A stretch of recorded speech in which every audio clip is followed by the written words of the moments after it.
Fan de photo débute maintenant.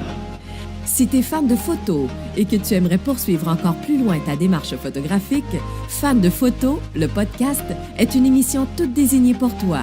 Stéphane, votre animateur, s'est donné comme mission de vous partager sa passion. Que vous soyez à vos tout débuts ou encore plus expérimenté, Fan de photo est une émission que vous aimerez. Sans plus tarder, voici votre animateur, Stéphane Lafrance. Vous vivez une écœurantite aiguë. Vous êtes probablement très écœuré de cet hiver qui ne prend pas place. Pour nos amis qui sont français, ici au Québec, bien, on vit une catastrophe. L'hiver ne vient pas, on n'a pas de neige au sol. Eh bien, on va essayer de faire de cet épisode 10 une émission un peu plus ensoleillée, un peu plus lumineuse, de sorte de vous égayer pour un hiver qui n'est pas là. Et, chers fans de photos, je vous souhaite la bienvenue dans votre émission Fan de photos. Comme vous le savez, je me suis donné le défi de réaliser au moins une photo par jour. Défi que de ce temps-ci devient de plus en plus plate, plus dole de sortir à l'extérieur et de prendre des photos. Donc, je dois être un peu plus inventif pour prendre des photos et de sorte de vous livrer une image par jour qui est à la hauteur de mes propres attentes. Ça devient de plus en plus difficile.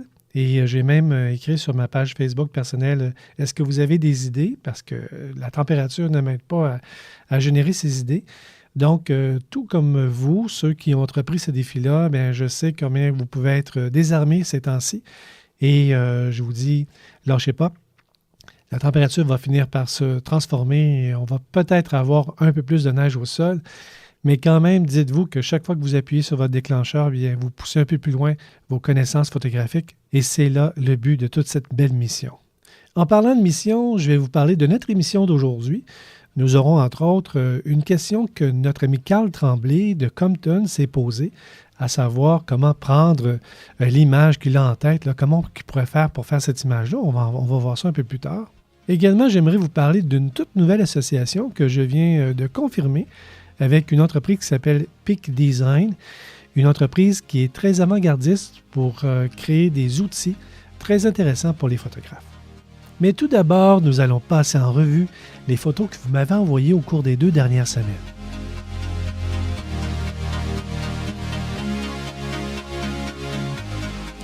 D'emblée, dans cet onglet « Critique de photos », je voudrais tout d'abord vous dire que jamais je vais descendre vos photos. Ça, c'est un principe que je me suis donné.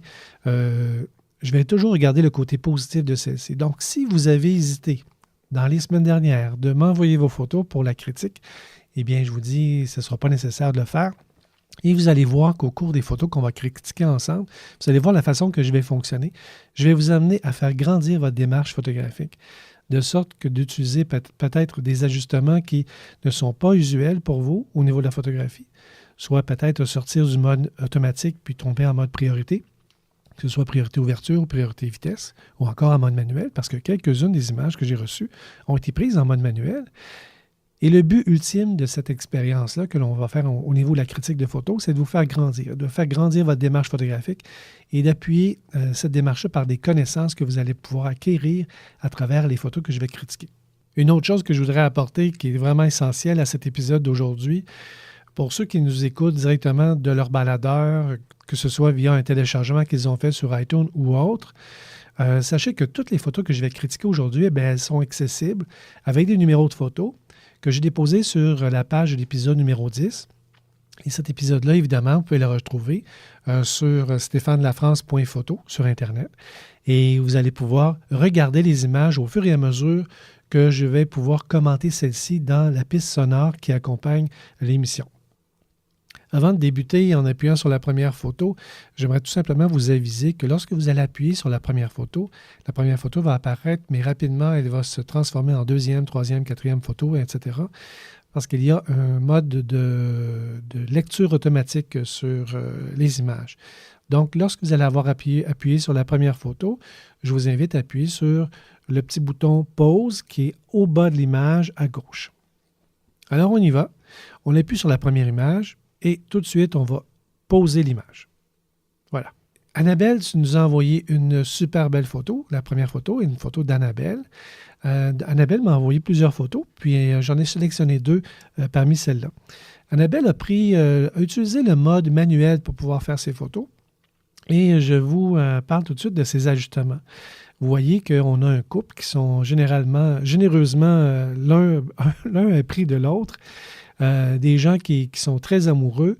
Ça paraît dans cette image-là. On a aussi un sujet qui est un peu plus grand que l'autre. Donc, le sujet le peu plus grand, c'est lui qui a été sur le côté de l'image. On se rappelle que lorsqu'on fait du cadrage photo, c'est important de ne pas mettre notre sujet en plein centre. Donc, Annabelle a judicieusement placé ses sujets à droite de l'image, puisque monsieur était plus grand. Aussi simple que ça pourrait être madame avec ses enfants. À ce moment-là, ça va être la personne. Si, mettons, l'enfant est plus grand que le parent, mais ça pourrait être l'enfant qui va être sur le côté de l'image.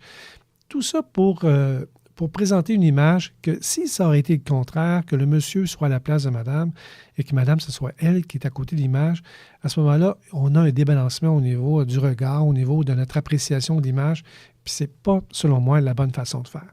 Annabelle, tu as appliqué une très belle règle de cadrage et je t'en félicite.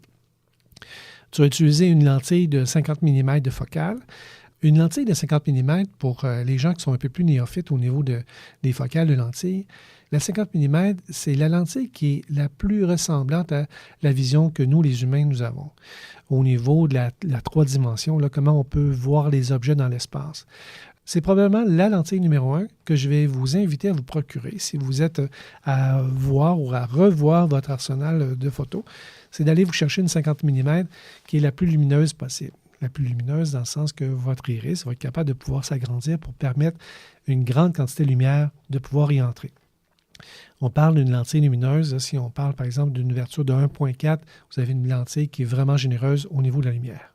Si je continue au niveau de tes ajustements, Annabelle, tu as choisi une vitesse de 1/160e pour pouvoir immobiliser cette image-là, image que tu as prise totalement en ajustement manuel. 160e, c'est un choix qui est judicieux pour pouvoir faire cette photographie-là, puisque tes sujets, qui sont des adultes, qui semblent ne pas être immobiles, semblent être en mouvement. La dame, elle semble être heureuse, souriante lors de cette photo-là. On sent l'étreinte là, qui a dû se produire pendant que tu prenais la photo. À 1/160e, tu as été en mesure de pouvoir immobiliser ce mouvement-là. Tu n'as pas été dans une vitesse trop généreuse pour pouvoir perdre dans d'autres ajustements. Donc, 1/160e, c'est vraiment judicieux pour ton image.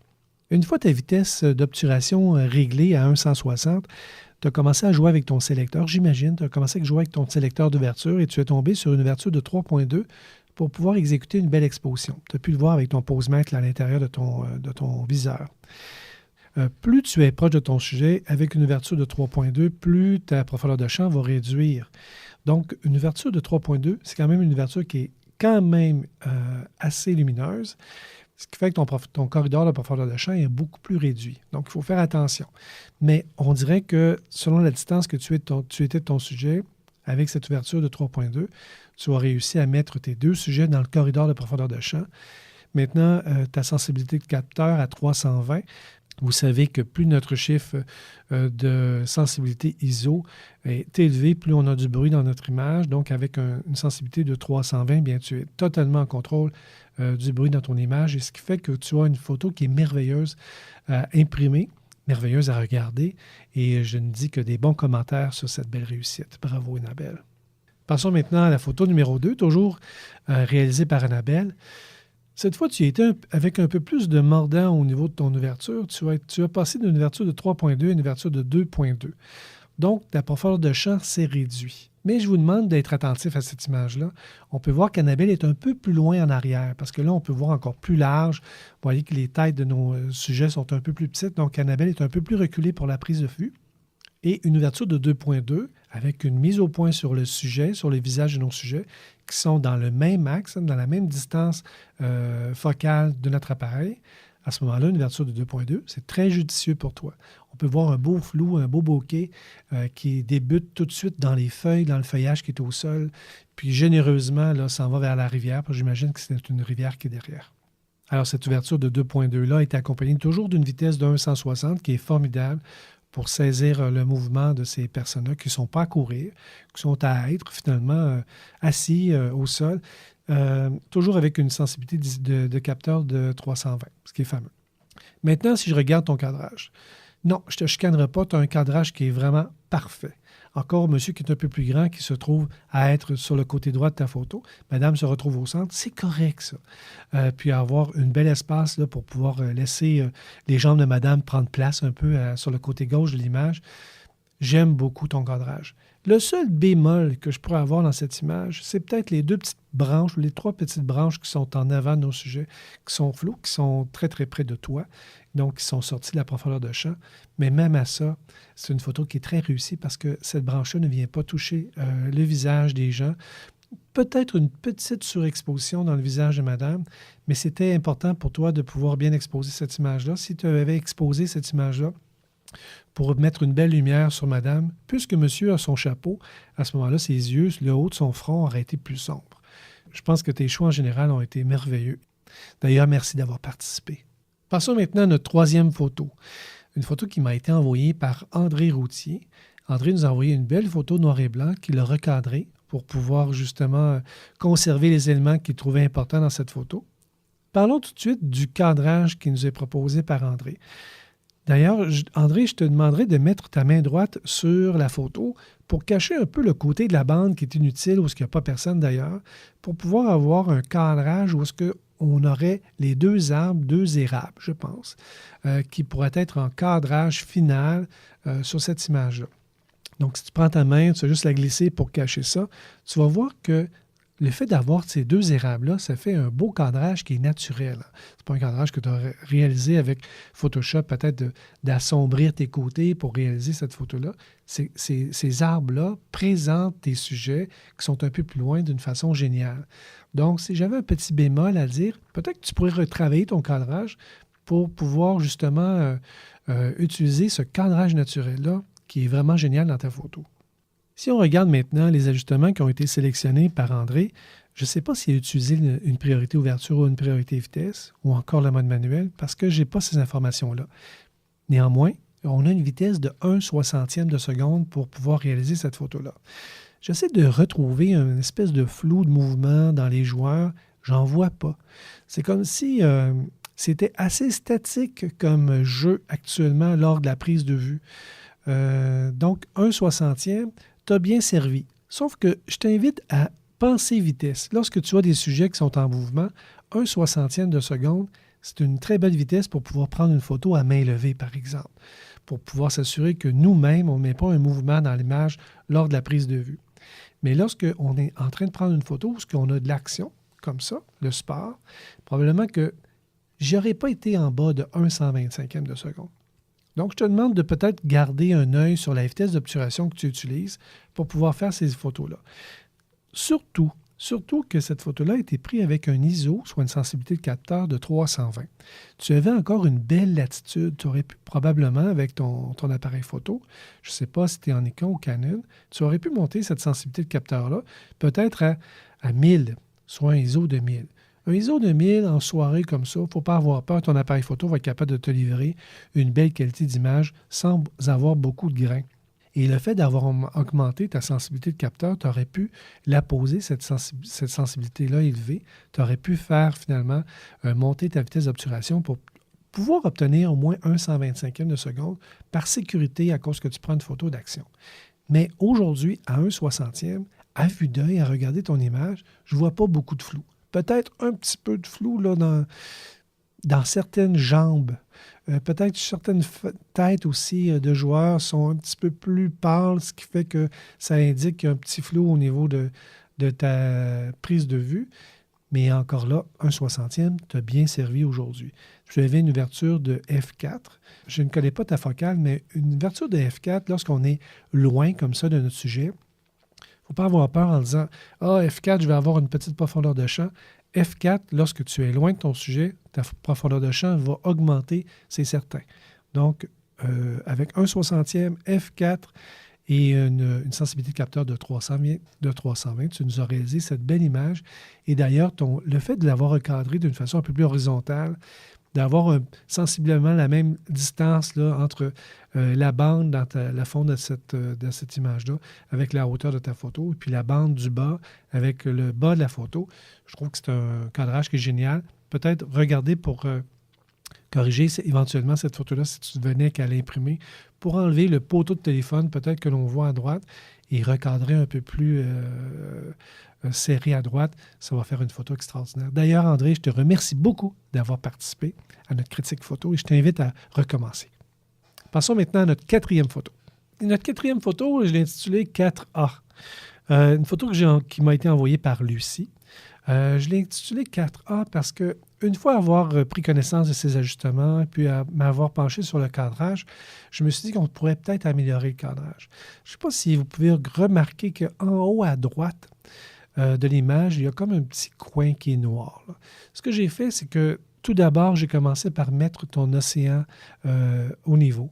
Pourquoi? C'est que si tu laisses une photo avec un océan qui est un petit peu penché, éventuellement, lorsque tu vas revenir voir la photo dans ta bibliothèque, eh bien peut-être que tu vas constater que ton océan a baissé, que tu as perdu l'eau dans ton océan. Donc, je blague, c'est sûr. Mais vous savez que lorsqu'on a une belle ligne d'horizon comme ça, puis cette ligne-là d'horizon, on est sûr que l'horizon est droit à cause que c'est de l'eau, c'est très, très intéressant de pouvoir mettre l'horizon toujours au niveau. Un horizon qui est penché un petit peu, ça se voit tout de suite et c'est peut-être pas une photo qui a été peaufinée totalement. Donc, je me suis arrangé pour mettre ton horizon au niveau et j'ai quand même laissé le côté droit en haut pour que tu puisses voir qu'il y a une petite correction d'horizon que j'ai faite sur ton image. Maintenant, cette image-là, tu l'as prise avec une vitesse d'obturation de 1/200 de seconde, une ouverture de f11 avec une valeur ISO de 100. 1/200 de seconde pour une mer qui est peut-être avec des vagues, très judicieux. Une ouverture de f11, très judicieux. Une photo de paysage comme ça, on peut dire que la montagne a autant de valeur que le bateau que l'on peut voir, avec une sensibilité de capteur de 100 ISO. On peut dire que tu étais en plein jour, parce qu'avec une ouverture de f11, où ce que ton iris est presque fermé, mettons aux 3/4 dans ta lentille, ça prenait beaucoup de lumière pour pouvoir obtenir une vitesse de 1/200. Donc, en plein milieu d'une journée, très beau rendu. J'aime beaucoup cette image-là. Belle exposition. Ton appareil photo a fait un beau travail de conserver finalement le dessin des nuages dans le ciel. J'aime beaucoup ça. Maintenant, je vous amène tout de suite voir la photo 4B. Dans cette même photo 4B, Lucie, j'ai fait un recadrage. J'ai recadré cette image-là pour qu'elle puisse être un peu plus belle, si on peut dire, à regarder. Parce que ton image, elle est formidable. C'est juste de la recadrer un peu plus naturellement. Ici, tu as un bateau qui a un devant, qui a un derrière. Tu vois, ce bateau-là, là, j'ai essayé de diminuer la quantité d'espace dans ton image en arrière pour lui laisser un peu plus d'espace pour pouvoir profiter de l'océan et de partir à voguer. Que ce soit un sujet, un humain, que ce soit une fleur, aussi naturelle qu'une fleur. Un téléphone, je regarde les objets que j'ai devant moi, mon stylo. On peut dire que chaque objet, chaque personne a un devant, un derrière. C'est important de pouvoir laisser respirer notre sujet sur notre image pour lui laisser un peu plus d'espace devant lui. Donc, c'est pour ça que j'ai recadré avec le passe-partout, que j'ai mis un peu translucide à droite. Au niveau du sol, il y a une règle qu'on n'est pas obligé d'appliquer en photographie, mais qui fait en sorte que notre photo elle est plus géniale à regarder. On a plus d'intérêt. Vous allez voir que les photos que vous allez passer plus de temps à regarder, c'est parce qu'elles ont été bien cadrées. J'ai enlevé une petite partie d'océan. Pourquoi? Cette petite partie d'océan-là n'était pas vraiment importante. C'est juste un jeu de vagues. Vous pouvez même référer à la photo 4A. Ce jeu de vagues-là n'était pas nécessaire à ta photo. Par contre, le dessin génial que l'on peut retrouver, les détails géniaux que l'on peut retrouver dans ton ciel, eux autres, par exemple, le son. Donc, en recadrant avec la loi des tiers, j'ai mis peut-être l'horizon dans le premier tiers en bas. Peut-être que la pointe de la montagne derrière se retrouve au deuxième tiers, puis on a encore un beau tiers pour pouvoir exprimer les dessins qu'il y a dans tes nuages. Très belle image, Lucie, et j'espère que les conseils que je viens de te donner pourront te faire grandir au niveau de la photographie. Passons maintenant à la photo numéro 5. Cette photo géniale numéro 5 m'a été envoyée par Carl Tremblay. Génial, parce que regardez-moi l'action, toi. C'est-tu assez beau? Mise au point sur la bulle, l'enfant qui court derrière, c'est vraiment très beau. Beaucoup de saturation dans la photo. On peut même voir dans la bulle comme telle, on peut même voir le dessin, là, le reflet des arbres qui sont autour. Vraiment génial comme photographie. Et j'étais content de recevoir ta photo, Carl. D'ailleurs, Carl, toi aussi, tu m'as envoyé 2 photos qu'on puisse commenter. Ça, c'est la première. Si on regarde ton choix d'ajustement pour cette photo, on parle ici d'une vitesse qui a été prise à 1/320e de seconde. Vous savez que si vous prenez une seconde, vous la divisez en 320 parties, puis vous prenez qu'une seule partie. C'est la vitesse d'obturation que votre obturateur a ouvert et fermé pour pouvoir saisir cette image. En utilisant cette vitesse d'obturation, votre posemètre, lui, a décidé d'utiliser une ouverture de 3,5 ou peut-être que c'est toi qui l'as décidé directement, Carl. Donc, une ouverture de 3,5 pour prendre cette photo-là. On peut voir que la petite fille commence déjà à être dans la partie floue, le bokeh, à cause que ton ouverture de 3,5 n'est pas vraiment favorable à avoir une grande profondeur de champ. Néanmoins, le sujet principal de cette image-là, oui, la petite fille, même si on n'a pas ses yeux, là, le mouvement de la bulle, la grandeur de la bulle qui n'est pas pétée, qui est sur le point, j'imagine, d'éclater, on a une belle profondeur de champ, puis on peut voir la netteté sur ce sujet principal qui est la bulle. Tu avais une valeur d'ISO de 320 et tu m'ajoutes que tu avais utilisé le filtre, possiblement le filtre polarisant sur cette image-là. Un filtre polarisant, sa tâche essentielle, c'est d'enlever les reflets de lumière sur nos sujets. Donc, en tournant notre filtre polarisant, on est capable de retirer les reflets qu'on pourrait avoir, par exemple, on pourrait avoir au travers de la bulle, on pourrait avoir à travers d'une fenêtre que l'on prend en photo, sans voir les reflets qui sont sur la fenêtre. Vous savez, lorsqu'on prend une photo, par exemple, d'une voiture, on peut voir les reflets des nuages sur la photo. Les gens qui prennent des photos d'une voiture pour vendre les véhicules, souvent vont utiliser des filtres polarisants justement pour retirer ces reflets-là. Donc, je ne suis pas certain, Carl, que tu as utilisé ton filtre polarisant pour cette image-là. Néanmoins, ton choix d'ajustement est très, très intéressant. Une vitesse de 320 pour immobiliser ta bulle, qui était... La petite fille devait être en train de courir pour pouvoir réaliser cette photo-là. Une profondeur de champ qui s'est ajustée peut-être d'elle-même pour pouvoir réaliser une belle exposition de 3,5, mettant en valeur justement cette bulle-là. Je voudrais juste apporter un commentaire au niveau, le fait que la photo a été croppée au niveau des yeux de cette jeune fille. Moi, ça ne me dérange pas. Pourquoi? Parce qu'on a le mouvement. C'est pas une photo que tu as décidé que tu vas prendre, tu as dit à cette demoiselle « Hey, je vais te prendre en photo, passe ici, je vais te suivre ». Des fois, les images se font d'une façon très rapide et on veut prendre la photo. Je pense que cette photo-là est très réussie malgré le fait que l'on n'a pas les yeux de cette jeune fille-là.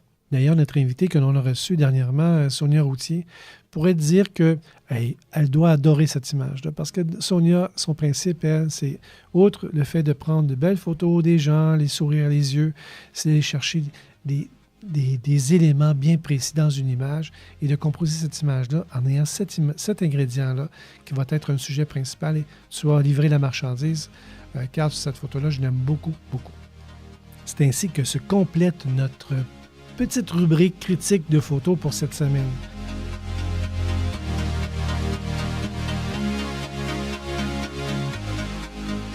Parlons maintenant de la question qui m'a été posée cette semaine par notre ami Carl Tremblay. Carl aimerait prendre une photo bien spéciale. Il aimerait prendre une photo en zooming. Qu'est-ce qu'une photo en zooming?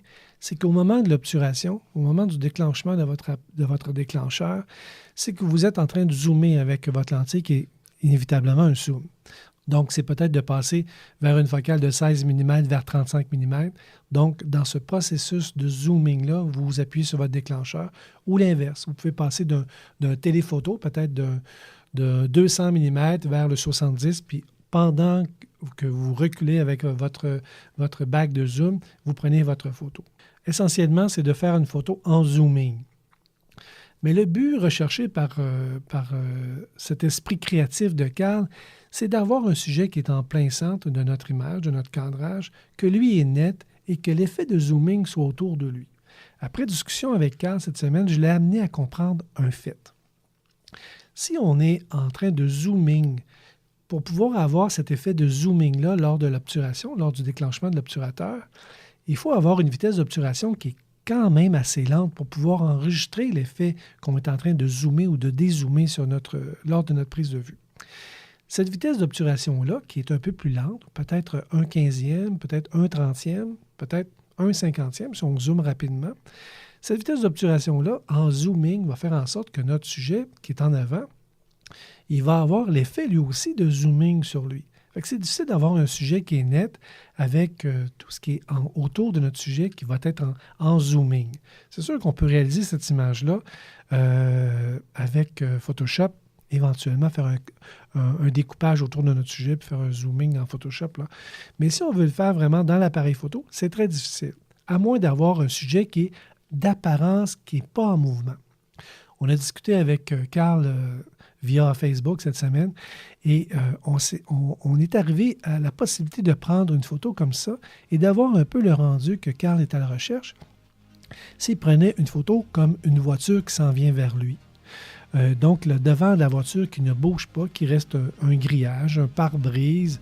À ce moment-là, peut-être qu'on pourrait avoir le devant de la voiture qui va être vraiment net et le contour qui va être sous l'effet du zooming ou du dézooming.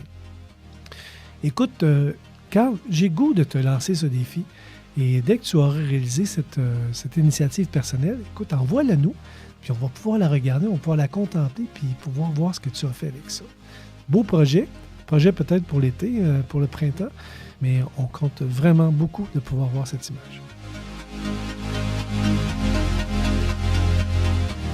Je termine ce 10e épisode qui s'est vu un brin plus long que prévu en vous parlant d'une belle association que je viens de faire avec la compagnie Peak Design. Peak Design est une entreprise qui fait dans l'élaboration d'outils pour les photographes. Je pense à des courroies, des sacs, des systèmes de fixation, tous plus ingénieux et conviviaux pour les photographes les uns que les autres. Cette association permettra à vous, auditeurs de fans de photos, de profiter d'un rabais de 10% lors de vos achats d'équipements chez eux. Votre geste d'achat fera également en sorte de me donner une redevance de 10% sur vos achats qui m'aideront à financer la mise en œuvre de votre émission Fans de photos. Pour profiter de cette offre, il n'y a rien de plus facile. Vous passez faire vos achats sur le site de peakdesign.com et au moment de payer, vous inscrivez le code promotionnel Fans de photos, sans espace et tout en majuscule. Automatiquement, vous serez en mesure d'obtenir votre rabais de 10% sur votre facture. À ce propos, et pour rendre plus facile cette démarche d'achat chez Peak Design, vous retrouverez sur la page de mon site internet stéphanelafrance.photo une publicité sur laquelle il ne vous suffira que de cliquer pour vous rendre directement sur le magasin de Peak Design. Voilà, c'est tout pour cette semaine. La semaine prochaine, je vous propose de vous parler des éléments clés à observer pour bien cadrer vos images photos. Je vous ferai également une petite expérimentation photoréalité si la température le permet et je vous parlerai de ma nouvelle clip de transport de la compagnie Peak Design. Mais d'ici notre prochaine rencontre, je vous souhaite bonne photo. Ici Jean-François Nollin, élève de Stéphane et son cours Déclic photographique magique. Fan de photos est une idée originale de Stéphane Lafrance, photographe, et vous proposera de franchir une nouvelle étape photographique. Si vous voulez envoyer vos questions à Stéphane, que ce soit par écrit ou par fichier son, vous pourrez le faire via info@stéphanelafrance en un seul mot, .photo. info@stéphanelafrance.photo. Fan de photos est votre émission et elle s'adresse à tous ceux qui veulent améliorer leur technique photographique. Partagez la bonne nouvelle!